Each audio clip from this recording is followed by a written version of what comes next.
That's just to let you know that we're recording this session, and you can go back and watch it later if you'd like, or tell friends that might have missed it today. This is sponsored by the Nevada Caregivers Coalition, which is an organization that supports caregivers and helps to create community awareness of the issues that caregivers are facing. Hello again, I'm Mary Liverati, the host, a longtime member of the coalition. The coalition is a statewide group of organizations, agencies, businesses, and individuals dedicated to supporting and recognizing the efforts of caregivers throughout Nevada.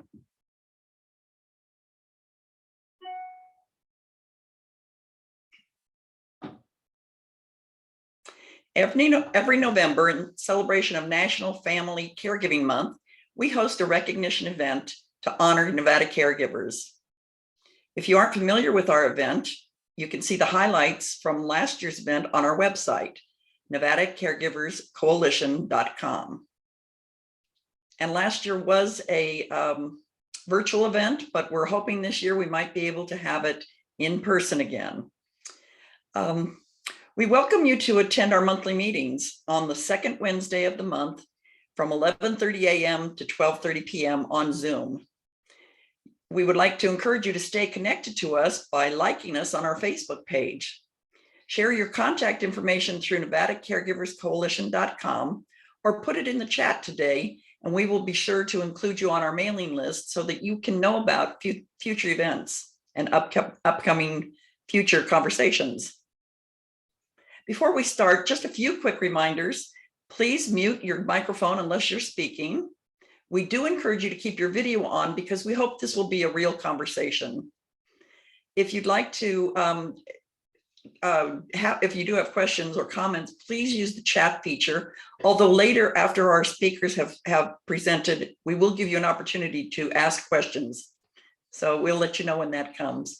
If you would like to save the chat today, go to your chat box and click on the three gray dots that are at the top right corner of the chat box. My chat box happens to be on the bottom of my screen, but it's the top of the little box that's at the bottom of my screen. I hope that's not too confusing for you. If you have trouble with your internet connection, try leaving the meeting and signing back in. That helps a lot of times get you connected and on the way to hearing and seeing what's going on. But if you have any other technical issues and feel like you need a little help, send a private chat to Marsha O'Malley, our meeting manager. Thank you, Marsha. We're offering conversations with caregivers quarterly this year instead of monthly. Our theme for all three forums is supported living services across the lifespan.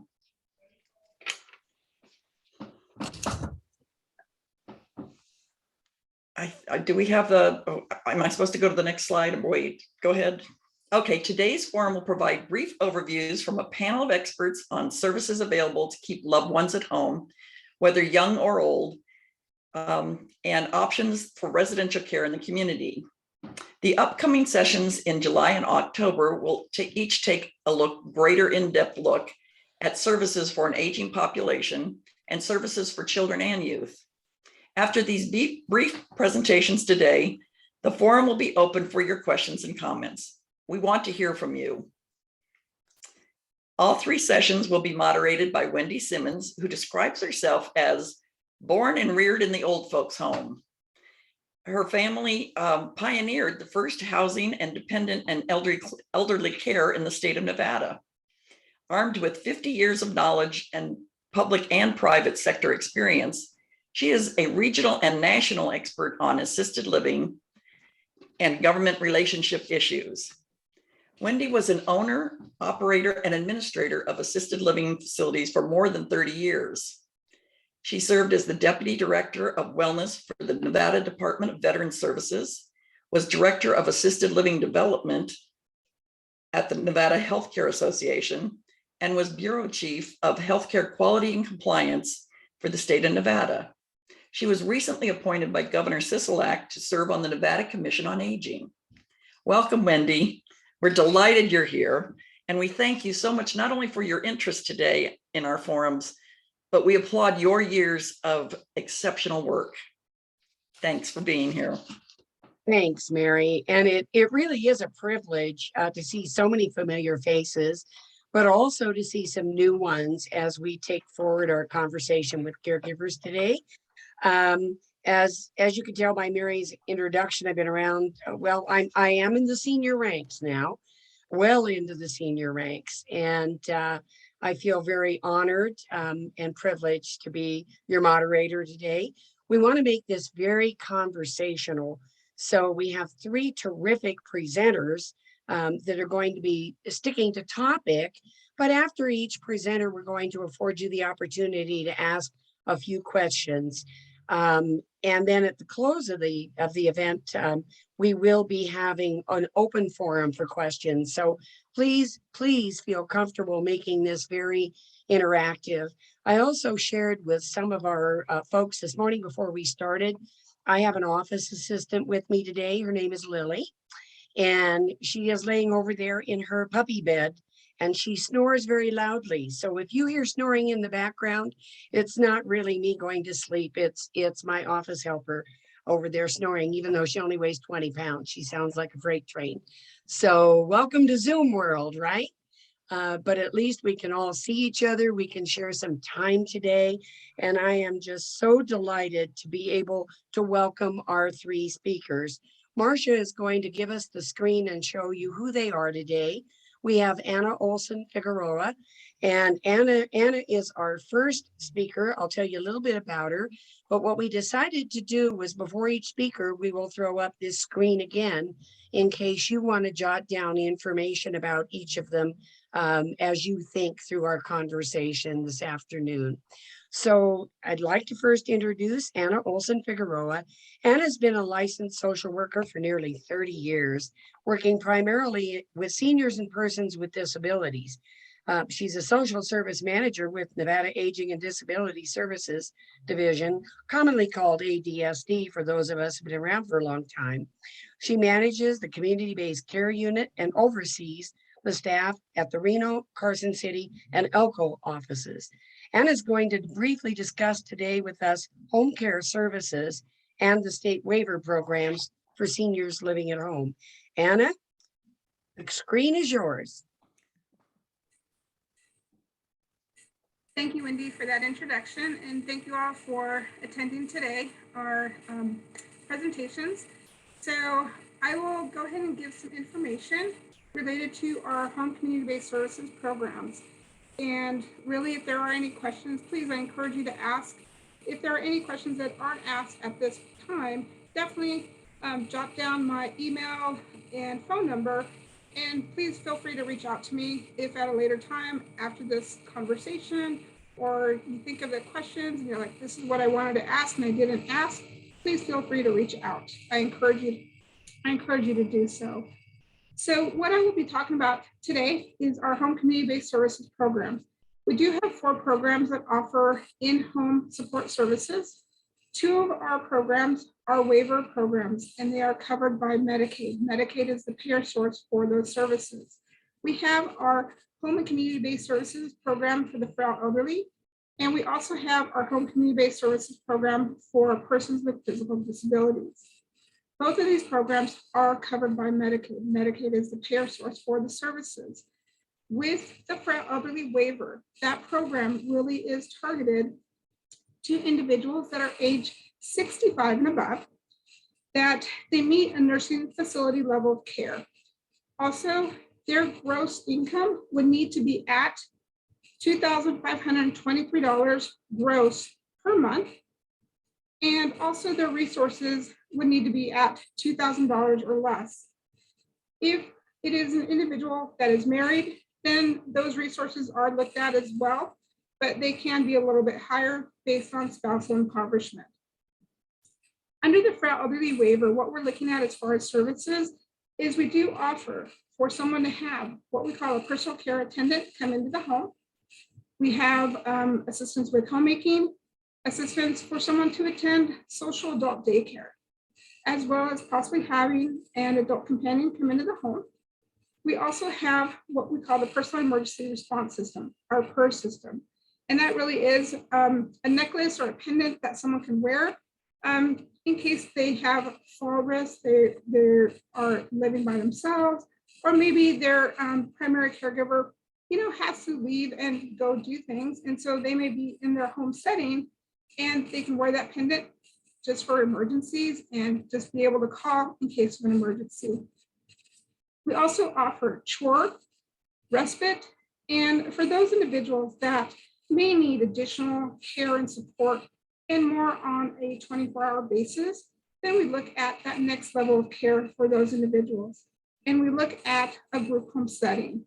So with the group home setting, what this program would cover is the day-to-day care being provided by a group home facility. So that is our frail elderly waiver. With our persons with physical disabilities, again, very similar to the frail elderly waiver, it is that they must meet that nursing facility level of care, must meet that eligibility as far as their income and assets. So again, the income for gross is $2,523 per month. And as far as the services for those that are on the persons with physical disabilities waiver, very similar. So you can have the personal care services attendant coming into the home.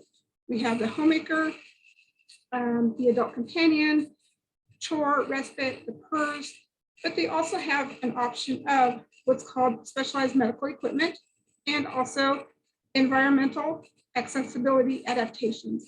And what that is for an individual, they might be needing some modifications in their home. Maybe they need a ramp or some safety bars put in.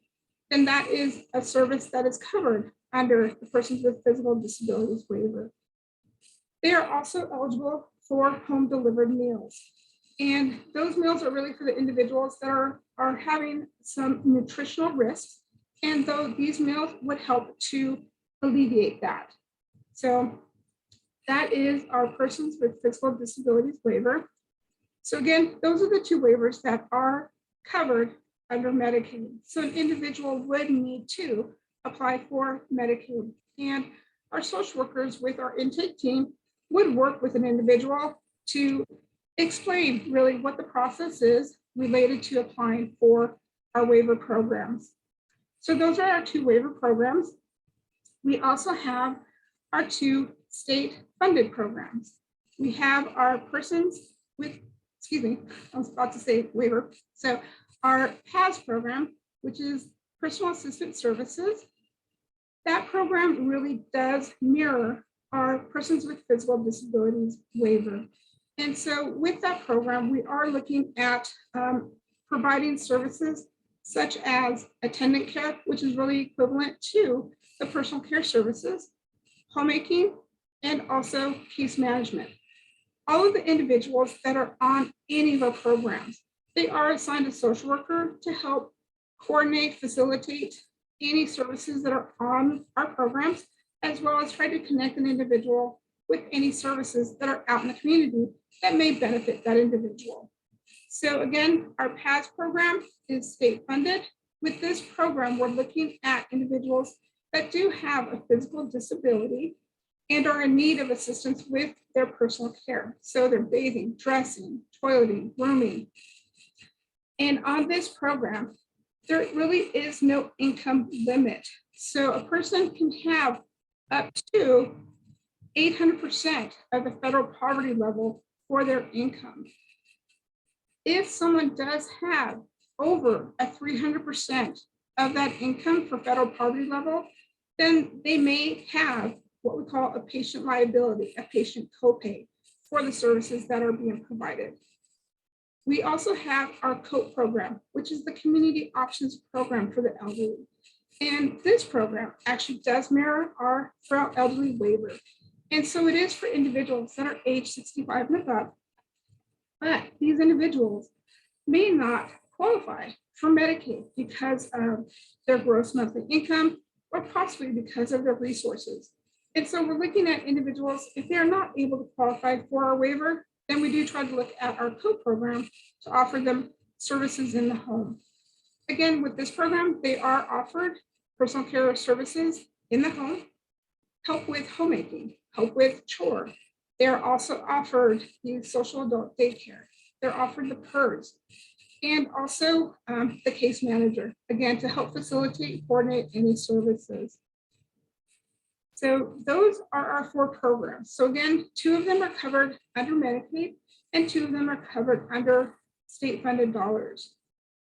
In order to apply for our services, what is needed is a completed application would need to be sent in to one of our offices. And we have offices in Reno, Carson City, Elko, and Las Vegas. You can find this application actually on our website. It's the adsd.nv.gov website. And if you look under either the seniors that need services or persons with physical disabilities needing services, application is embedded in there. And so I will say, when you open up the application, you may think, oh my gosh, this is extremely long. This is a daunting application. But what it is that the first probably about 5 pages of the application provides information on the various programs. And the actual application is about 5 pages long that would need to be completed by the individual that is looking for services. So we would be asking for basic information, demographic information, financial information. What does a person need help with? What services is someone looking for?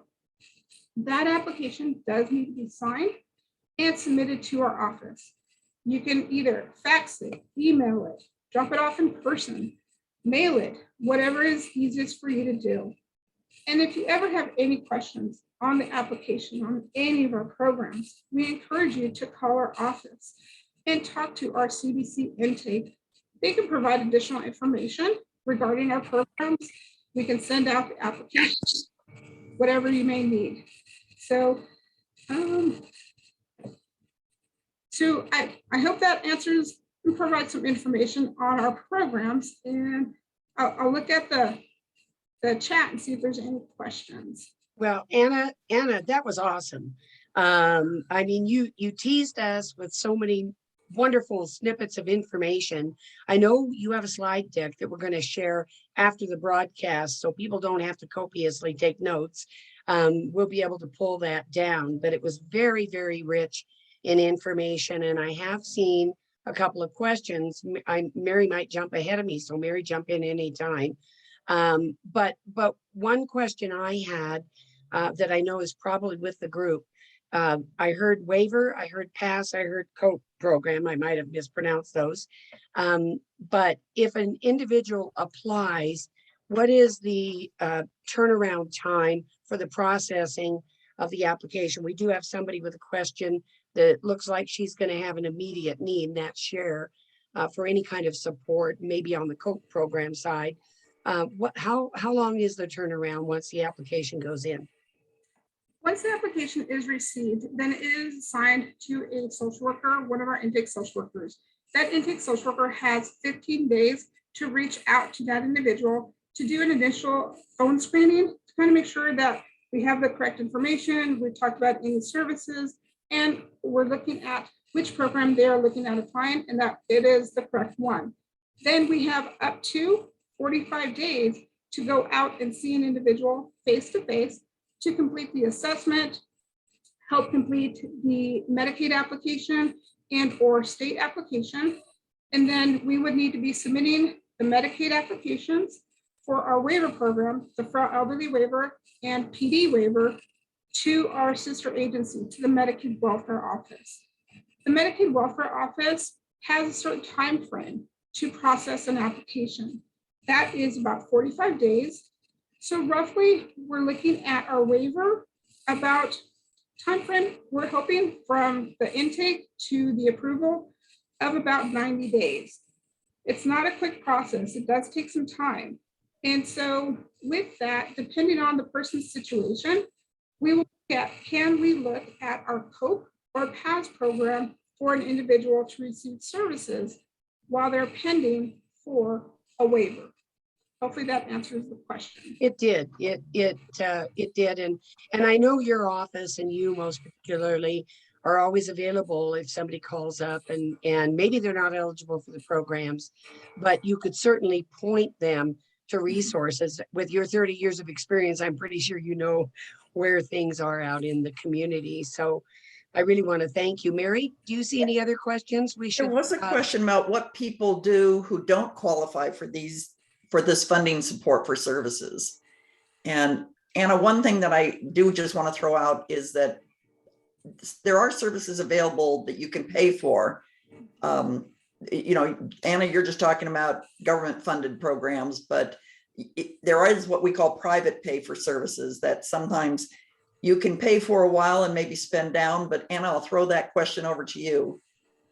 And I would say, Mary, that yes, if someone calls our office and they're just inquiring about services, what can I possibly qualify for my mom, for my spouse? Please give us a call. If by chance in talking with you and we're talking about income and resources, we're going to try to direct you to the most appropriate program. If it appears that no, you're not eligible for any of our programs, then we will provide you resources in the community to look at paying privately for services out in the community. We're going to try to connect you, give you information, resources, if by chance you're not eligible for any of our programs. Thank you, Anna. And I know that there's going to be follow-up questions at the end, so please stick with us. I think right now we're going to move on. There's just one last question about adult day health. I don't Sorry, know Mary. if Anna's covering that or somebody else, but. And I will answer that. So with our programs with COPE, our frail elderly waiver, we do offer social adult daycare with contracted providers. So we do offer that in the Reno area. I know in Las Vegas. We currently don't have a provider in our Carson City area or in some of the rural areas. So with the social adult daycare, we do have it in the Reno Sparks area. And like I said, in the Las Vegas area. Great. Thank you. Okay, and continue to ask those wonderful questions, because I think you're not the only ones asking them. There's other folks out there thinking of them behind the scenes. So what you might not ask will be asked by somebody. It's now time for us to go ahead and move on to our second presenter, and that is going to be Jennifer Williams-Woods, the State Long-Term Care Ombudsman for Nevada, a position she's held since 2015. Jennifer is really passionate about person-centered care and ensuring residents in long-term care receive all the dignity and respect they deserve. I've had the honor of working with Jennifer, and let me tell you, her heart's bigger than the buildings we're all in right now. With a background in public health and health education, she's currently pursuing her doctorate in public health. But what Jennifer is going to cover for us today is, I just jumped right ahead. A brief overview of services of, no, I'm way too far ahead, Jennifer. You're going to cover residential care options for aging adults. Jennifer, screen is yours. Thank you, Wendy. I always love working with you and many other folks here on this call and this session we're in today. So thank you all for letting me present today. And I have a little bit of information to kind of tag off of what my great colleague, Miss Anna, shared with us today. And I wanted to talk about some of the options that we have for long-term care settings. These are all licensed facilities through the state of Nevada, through the Bureau of Healthcare Quality Compliance, which Wendy was a part of. That's how we first met. And we have basically three types of facilities that we look at with the Ombudsman program, and that are the key components here. And those are three, again, licensed through the state. The first one is our homes for individual residential care. Those are licensed for 2 beds. So it's a very small home. It's an actual home like you and I have. It's licensed, gone through a process, and has 2 individuals that reside in that facility. So it's very home-like setting. Then we have our residential facilities for groups. And this is what often confuses some folks, is that these are facilities that are licensed that are either 3 beds or more. And it could be a small home, a residential home, or it could be what we are often familiar with, assisted living facilities. So that could include memory care. That could include, we have other facilities that are licensed for folks with mental health issues and conditions.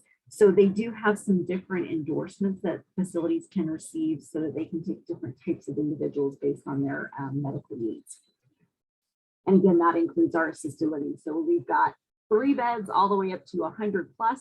So it's a wide variety. So you can have a more home-like setting, or you can have something that's a little bit bigger. There's hallways and ways that they create their communities within that facility. And then lastly, we have what most of us are familiar with is our skilled nursing facilities or our nursing homes. And again, those are for folks that need more have more medical needs. So they are able to provide IV antibiotics. They're able to they provide therapy.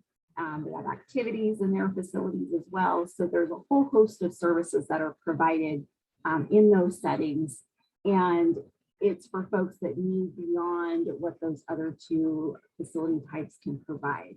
So again, we've got the homes for individual residential care, residential facilities for groups, and then we kind of look at it as the most restrictive placement, meaning that there's folks really do have a great number of medical needs and require a lot more assistance in our skilled nursing facilities.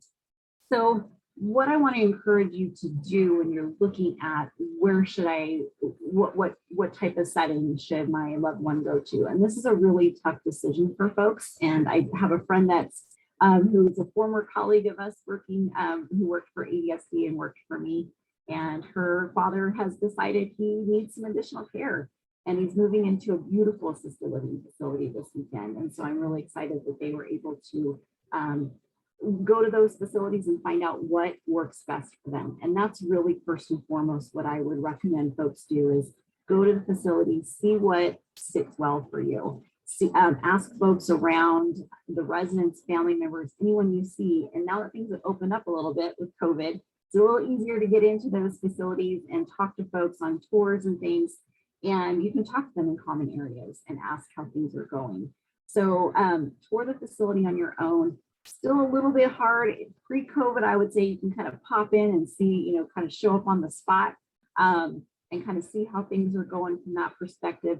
Really, we're really not quite at that point yet because we still have all those protocols in place to screen folks before. For nursing facilities, you can, and you're going to receive this presentation as well. So you don't have to feel like you have to rush through to write down email or websites and things. You will get this information. But for skilled nursing facilities, there's also the Nursing Home Compare website, which is provided in the presentation that I have for you all. So that's a great way to, it takes into account several different things. They look at the health inspections, which are completed by the Bureau of Healthcare Quality and Compliance, who licenses the facilities on behalf of the federal government.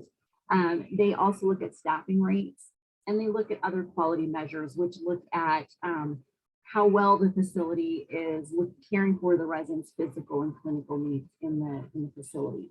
So that website is done by the Centers for Medicare and Medicaid Services. And again, it's included in the PowerPoint presentation that I have. I also have in the presentation a link to the Bureau of Healthcare Quality and Compliance website. And I think that's a really good place for folks to go. It does have the most recent information about current surveys that have gone on.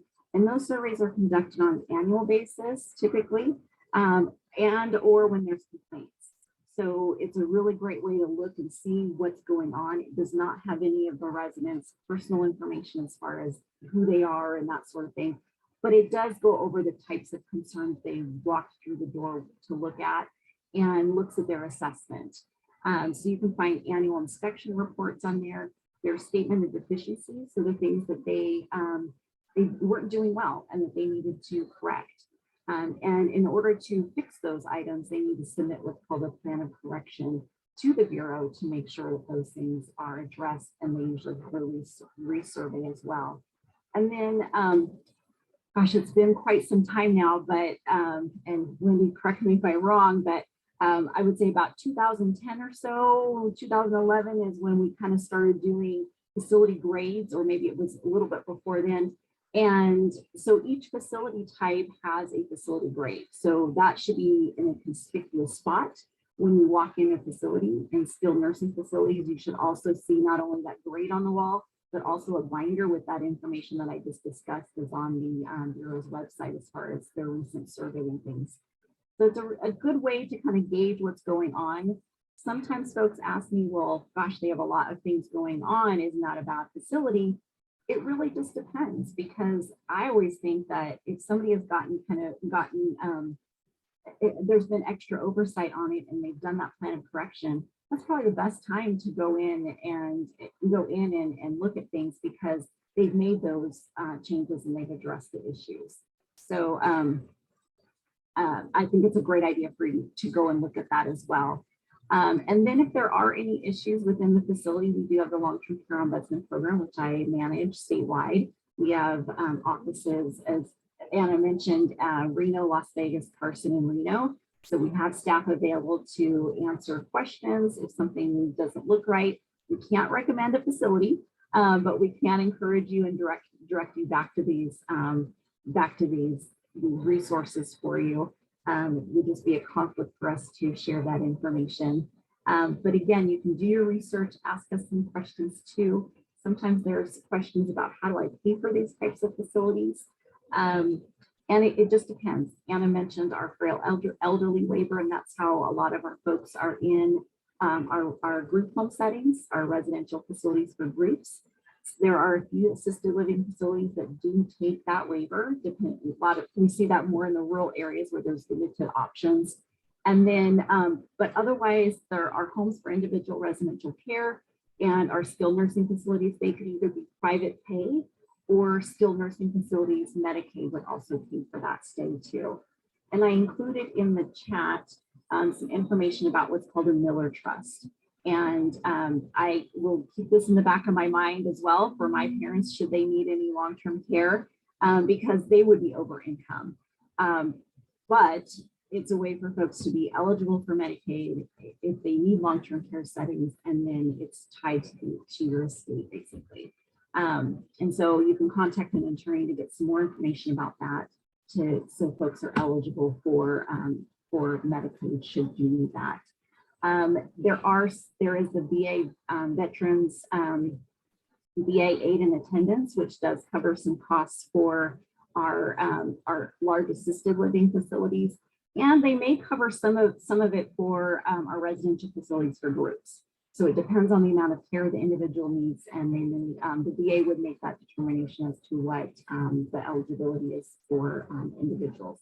So it'll be great to explore those options. Again, it depends on the service, the time of service, when folks served, how long.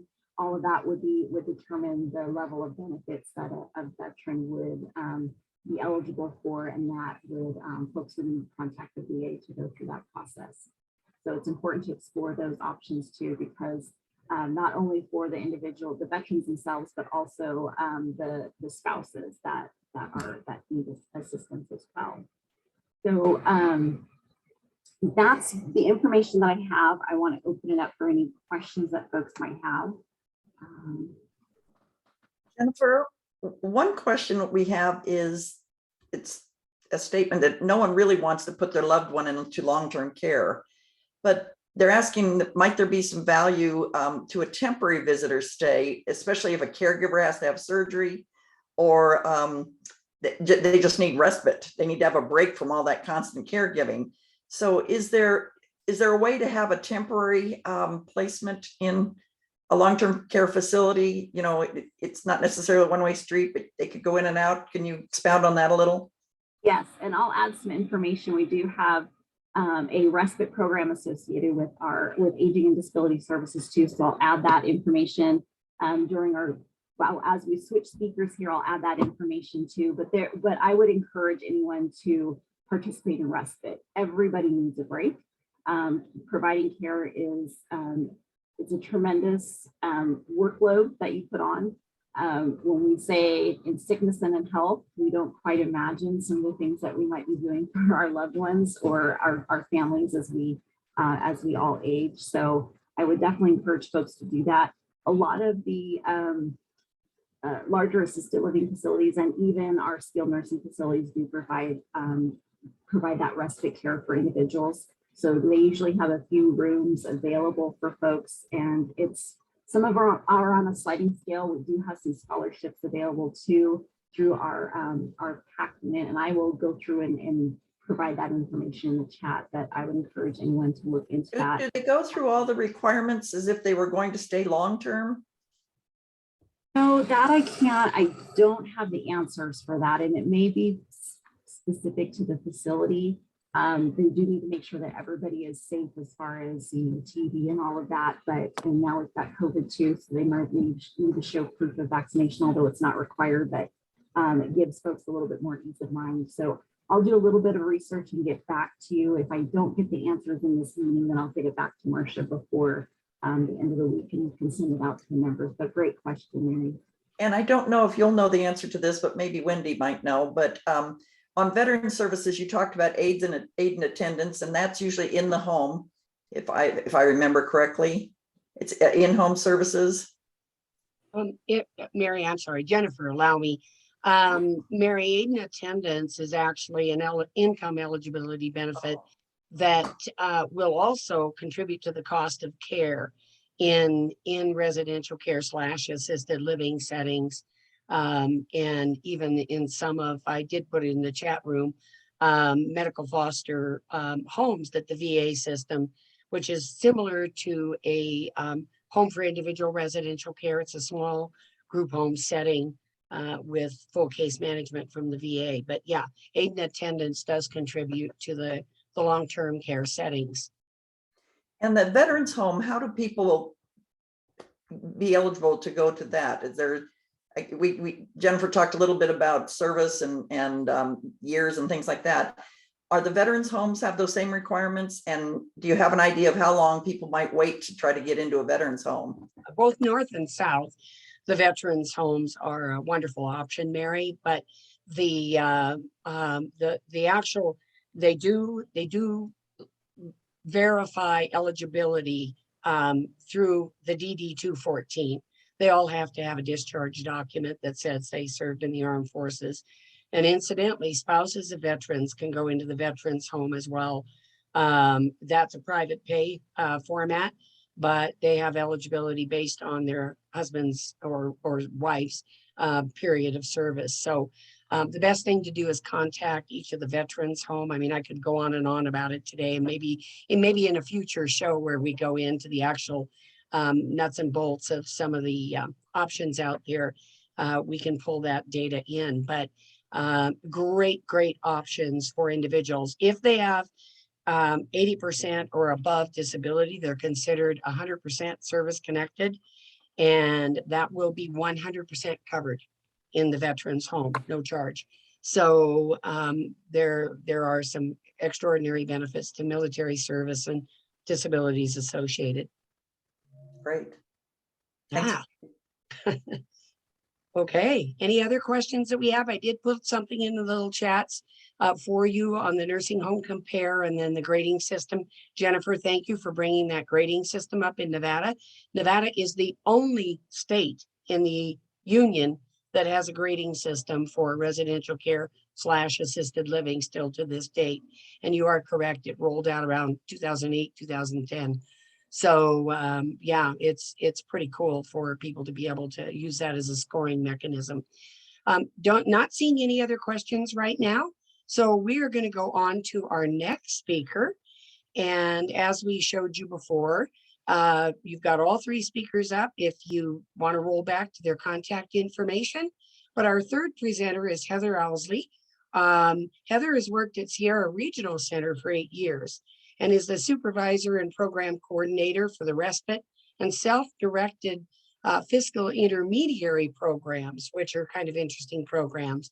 She has an experience with early intervention services as a teacher and inclusion in preschools. Her bachelor's degree is in child development with a concentration in social service, and her master's degree is in human services and nonprofit management. She's going to give us a brief overview of services available to children and youth, and that gives us this full umbrella of the caregiver topics that we happen to be managing in our world. So On to you, Heather. The screen is yours.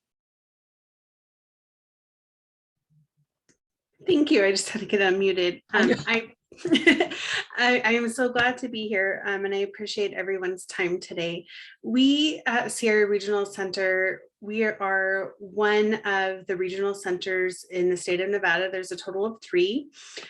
Sierra Regional Center serves Washoe County, and Rural Regional Center is based out of Carson, but they provide services to all of Nevada, so out towards Elko and then down south until Pahrump and Vegas and Henderson is all served by Desert Regional Center, and all regional centers have the same services and support. So what I discussed today is available at the other regional centers if you're interested.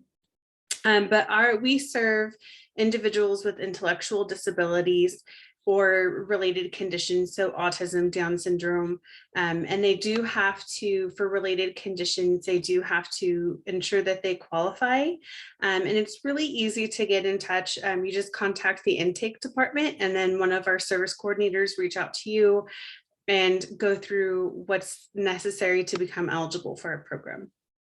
There is no financial requirement to be a participant at any of the regional centers, but unfortunately to access our paid services for respite or for the self-directed fiscal intermediary program, families have to meet the income eligibility, which is the 300% of the federal poverty guideline. So for respite, individuals who qualify, who meet that financial income piece, they can, it's birth through adulthood as long as they're residing in their natural home, or individuals who are receiving supports in a supported or a shared living arrangement. So they're residing with a family member who is providing supports to them through an agency, or if they're living with a shared living provider in an agency, they can utilize respite. It's $125 a month that the state provides to families, and they can use it to pay for reoccurring programs. So some families will utilize it to go towards equine therapy, or if there's like a social group, or they can choose to save it up throughout the year, and then the state will pay for camps. So Amplify Life, who hosts their camp, or other camps that are in the community, families can use that to cover the cost, which is really helpful because those camps can be very expensive for families.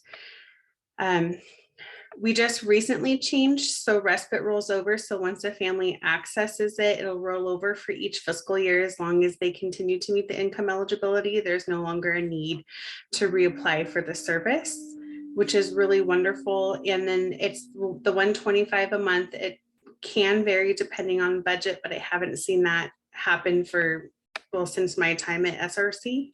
And there's typically no waiting list. So once the family requests it, it's usually just a week or 2 turnaround for them to start accessing the service. They can also use family members, family friends to help provide respite as well. So we work with the family to help them identify appropriate parties to participate and provide respite services for their children or loved ones who are eligible. The other program that we have, the self-directed fiscal intermediary program, which is quite a mouthful. You will hear service coordinators refer to it as Palco. It's a little different of a program. It can feel more complicated for families, but once your service coordinator is able to walk you through, it's pretty simple. Palco was developed to help families cover the cost of therapeutic sessions that may not be covered by their medical insurance, or they may not, it may be utilized to substitute, for additional services. So a family could utilize Palco to help access additional speech therapy. A lot of families use Palco to obtain services through equine therapy, behavior services. We see a lot of social skills groups come through that can utilize it, and that's up to $450 a month. So it's quite a bit. Families really love it, and we see a lot of benefit with our children. It's definitely has to be linked to that child being able to target either maintaining a skill or obtaining a new skill level. And it's all discussed and agreed to and supported to by the team. And that's on a monthly basis. Palco rolls over just like our other services. The difference between Palco and Respite is Palco, a child can only access Palco through the month of their 18th birthday. So if they turn 18 April 2nd, they can have Palco all the way to April 30th of that year, and then it's done. Whereas Respite, as long as they are living in their natural home or they're living in a shared living arrangement, they can access Respite through the lifespan. There are another amazing services that we offer. We do offer the Family Preservation Program. Again, it is based on income, which is a 300% of the federal poverty guideline. Palco is a monthly stipend that is provided to families. The purpose of Palco, or not Palco, of FPP is to help maintain an individual in the home. So the family receives $374 a month. That can vary each year depending on how many families are accessing it. And that funding is to go towards whatever the family needs to maintain that person in the home. So whether it's obtaining medical supplies that aren't covered, covering special diets, accessing additional therapies that they need, covering rent, covering electricity, because maybe they utilize a lot of medical equipment and they have a high electricity bill. That's another wonderful program that we encourage families to access. That program, they do have to qualify with their diagnosis. We usually look for individuals who are very medically fragile and who qualify with a severe or profound diagnosis. Sorry, I know that was a lot to kind of throw out there. Wow, that's I really can't thank you enough, Heather, for that overview. I have a quick question for you myself. You piqued my interest with the Palco program with the equine therapy piece, because not only have I been in the old folk world all my life, but I've horsed around all my life with horses. So that said, do we have equine assisted programs both in northern and southern Nevada? Where are those programs located? So Reno and Carson both have programs for equine therapy. We just actually recently assisted a family in getting access to several that are close by. I was actually really surprised. I'm not sure about Vegas. I can't speak to that. I would be more than happy to look and get you that information. But we do definitely have quite a few programs available in the area. There is the Reno program is at the Center for Adaptive Riding, Wendy. Cool, Mary. Thank you. Yeah, it's a program. And I see a question, is the income requirement the same as the respite? Yes, it is. Okay. Yes, all of the programs are the 300%. I do want to clarify for individuals who turn 18, once they're 18, they are considered a family of one. So adults in our program do qualify automatically. They are not required to submit any income eligibility documents. For FPP, because it's the head of the household that is applying for that assistance to maintain their person in the home, they do have to submit income. They do have to submit paperwork for that program. And then if you are accessing FPP, if you qualify for that program, you automatically qualify for respite and for self-directed. Heather, do people that transition into adulthood, do the Sierra Regional or the regional centers throughout the state, do they continue to support those folks? We serve the lifespan. So, I mean, we have individuals, we have senior citizens that are in our services because we offer a very wide range of services. So we offer 24-hour supported living arrangements, which is where individuals, it's a roommate situation. So they We house them with 2 or 3 individuals who we try to match as best as possible. So age, interest, skill level, and then we contract with one of our provider agencies who have staff that come into the home 24 hours a day. And depending on the home, it might be awake staff. So if we have individuals who require support throughout the night, they'll have staff that are awake all hours. Other homes, well, they're just there in case there's an emergency type situation, the individuals would need support responding appropriately. They might have sleep staff. So it can vary from home to home. We offer the shared living, which is where they live with a family. It could be their own family, or it could be a family in the community. And one person in that family provides them supports to be as independent as possible. And then we offer intermittent supports. They can live in their own home, they can live in their family home, and staff will come in periodically throughout the week and help them complete whatever task it is. So it could be grocery shopping, cooking, home management, medication management. It really will vary from person to person. And those services, those are waiver services. We operate with the home and community-based waiver. Anything that's not a waiver service comes out of state funds. If it's a waiver, if applicable, not everybody who receives 24-hour supports or intermittents is on our waiver, but a majority would be. There's a question, Wendy, that I think may go to Anna about what the difference is between home health and non-medical in-home help.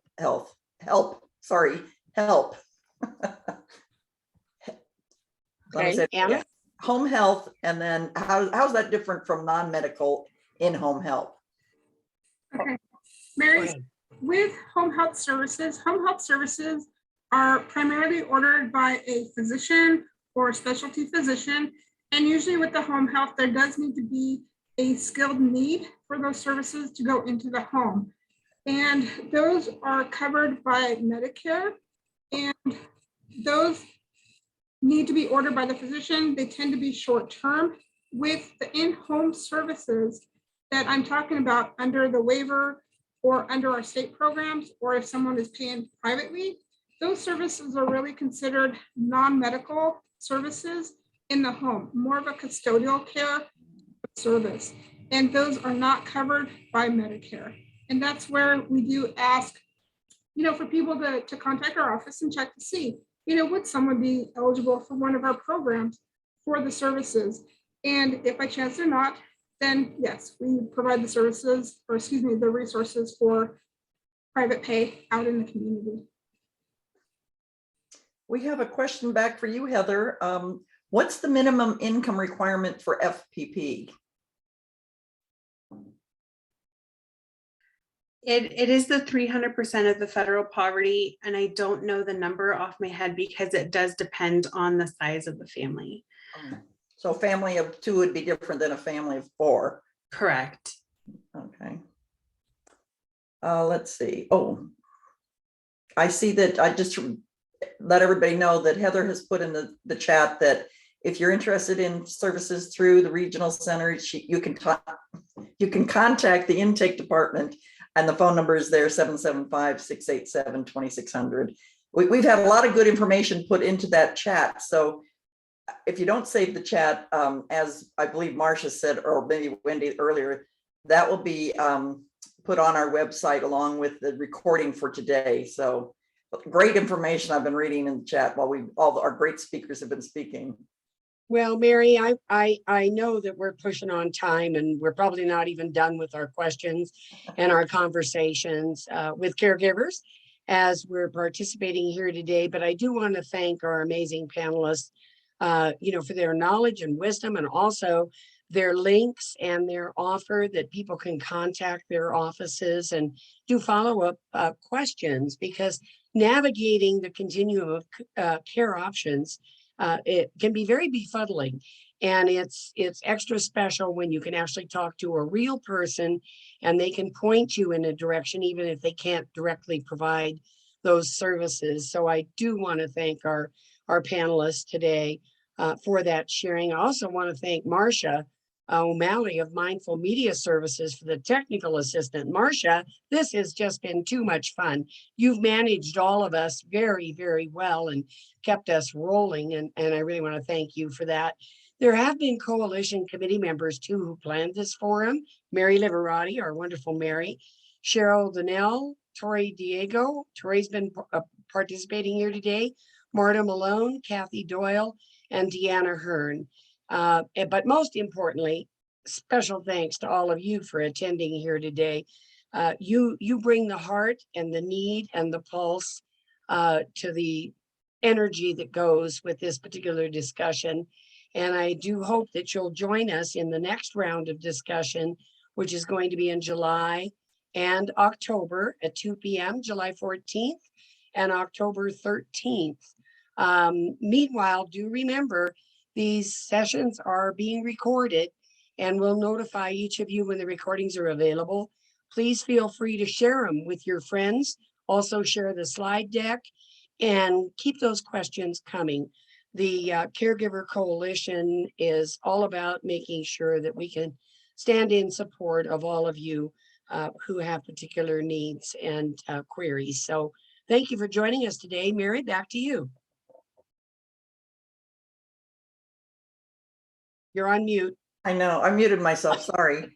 Again, thank you so much. If you are interested in other topics, we'd love to hear that too. So let us know if there's topics of concern that you might like to have a conversation on, and we'll do that in the future. Thank you all for those great speakers. Thank you, Wendy. And we hope to see you in July. Thank you.